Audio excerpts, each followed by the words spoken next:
वृंदावन के निवासी, भागवत के उपासी,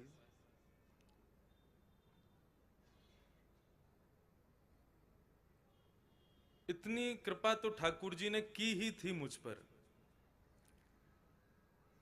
वृंदावन में वास दे दिया, फिर अपनी भागवत कहने की तोतली वाणी भी दे दी, लेकिन वास्तव में कंबा दयालुम शरणम ब्रजेम, आपसे ज्यादा कोई दयालु है ही नहीं प्रभु पूरे विश्व में। इतनी कृपा के बाद भी आपको लगा कि नहीं अभी कृपा कम है, तो फिर अपना एक स्वरूप भी प्रदान कर दिया, बोले लो इसकी सेवा करो। इतनी कृपा में भी ठाकुर जी का मन नहीं भरा। और बंधुओं, अपने पास अपने हृदय में स्थापित कर लेना। सायकालीन को उत्सव यहां होंगे तो ठाकुर जी पालकी में बैठ के विराजेंगे, आएंगे यहां पर, आप सब लोग लेके आओगे उनको नाचते गाते हुए।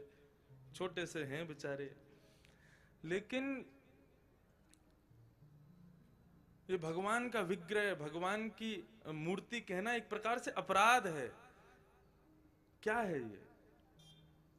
24 अवतारों का वर्णन तो सभी वेद वेदांगों ने किया है, लेकिन कलयुग के भक्तों पर कृपा करने के लिए ये जो जिनकी हम अर्चना करते हैं, चाहे वो बाल गोपाल हो, चाहे वो, उनको नाथ द्वार में बाल गोपाल प्रभु को नवनीत प्रिया जी कहते हैं। क्यों? हमारे वृंदावन में बाल गोपाल कहते हैं, वो हाथ में माखन लिए हैं बेचारे। मैं उनको कहता हूं 3 टायर की गाड़ी। 3 टायर की गाड़ी मतलब 3 ही बेचारों पे सहारा, एक तो सहारा है ही नहीं, एक हाथ ऊपर ही रहता है उनका। अभिषेक कराओ और सुबह सुबह स्नान आदि कराने में लुढ़कते जरूर हैं। तो ऐसे बाल गोपाल प्रभु को यहाँ पे नवनीत प्रिया कहा जाता है। बोले नवनीत यानी कि माखन। तो ये सबके घर में विराजमान है। ये कौन है? ये 25वें अवतार हैं भगवान के, और इनका नाम क्या है? ये अर्चावतार है। हम लोगों पर कृपा करने के लिए प्रत्येक जीवात्मा के घर में विराज रहे हैं। कहीं पर बाल गोपाल के रूप में विराज रहे हैं, कहीं पर शंख चक्र गदा पद्म धारण करके नारायण रूप में विराज रहे हैं, किसी किसी के यहाँ पर श्रीनाथ जी के रूप में विराज रहे हैं। तो सबके यहाँ जो ठाकुर विराजमान हैं, ये कौन है? ये अर्चावतार है। वे आपके यहां पधारे हैं, वो आपकी इच्छा नहीं है, वो उनकी इच्छा थी कि वे आवे, इसलिए वे आए। और बंधुओं, अब इस उत्सव में तो 7 दिन हम यही चर्चा करेंगे, लेकिन अपना जन्मोत्सव एक बार को भूल जाना, लेकिन अपने घर में विराजमान अपने ठाकुर जी का जन्मोत्सव कभी नहीं भूलना, उसको तो जरूर मनाना। और आपकी जितनी श्रद्धा, जितनी आपकी सामर्थ्य भगवान ने, ठाकुर जी ने प्रदान की, उस भाव से उसको मना। कुछ नहीं तो 11 ब्राह्मणों को बुला करके नंद घर आनंद भयो इतना ही गा करके ही मनाओ, लेकिन मनाओ जरूर। बड़ी दया की है ठाकुर जी ने, बड़ी कृपा की है जो हमारे यहां पधारे। तो ये उत्सव उन्हीं के जन्मोत्सव के उपलक्ष्य में यहाँ किया जा रहा है नाथ द्वारा में। और पहले ही बता दूं, पहले दिन ही, ये भूल जाना, क्यों ज्यादातर लोगों की आयु जो मैं देख रहा हूं, खूब बड़े लोग बैठे हैं यहाँ पर, तो उत्सव में बड़े लोगों का काम नहीं, ऐसा भाव बिल्कुल नहीं रखिएगा। शाम को महाराज भूल जाइयो कहां ते आए हो, सब यूं ही सोचियो हम तो ग्वाल बाल हैं, अपने लाला के संग जामेंगे घूमे।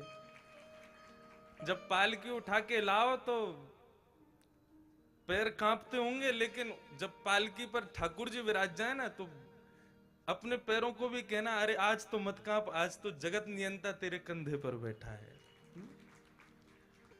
अपनी दृष्टि बदलो, भाव बदलो। केवल माटी के मथोना बन के कथा सुनवे मतइयो। रात में खूब नृत्य करना, खूब उछल उछल करके नाचना, खूब गायन करना। आप लोगों को देख के फिर मुझे भी साहस मिल जाएगा, चलो मैं भी कर लूं। हम लोग क्या अपने आप को एक फोटो फ्रेम की तरह एक फ्रेम में अपने आप को कैद कर लेते हैं, इससे बाहर जाना ही नहीं है। लेकिन श्रीनाथ जी की सेवा करने के तत्पश्चात ये भाव अनुभव हुआ जब उनके उत्सव किए छोटे छोटे कक्ष में ही, कि क्या व्यास बने बैठे रहते हो। अरे ठाकुर जी के सखा बनने में जो आनंद है वो व्यास बनने में भी आनंद नहीं है। ठाकुर जी के उत्सव करने में जो आनंद है उस आनंद की गणना कोई नहीं। और उस उत्सव में भी श्रीमद् भागवत, ये बड़ी कृपा श्री ठाकुर जी ने, श्रीनाथ जी ने हम आप सब लोगों पर की है। उसके लिए हम आप सब लोग यहाँ पर आए हैं। तो आइए, भागवत भी श्रेष्ठ रूप से यहाँ पर विराजमान है, तो उनके सहारा लेकर के श्री ठाकुर जी के उत्सव में हम लोग प्रवेश करेंगे। आज प्रथम दिन है और बड़ा अतिकाल भी हो गया है, तो सब लोग कथा की ओर प्रस्थान करें। फिर जैसा भाव ठाकुर जी बनाएंगे वैसी कथा आगे की ओर प्रस्थान करेगी। बोलो बाल कृष्ण लाल की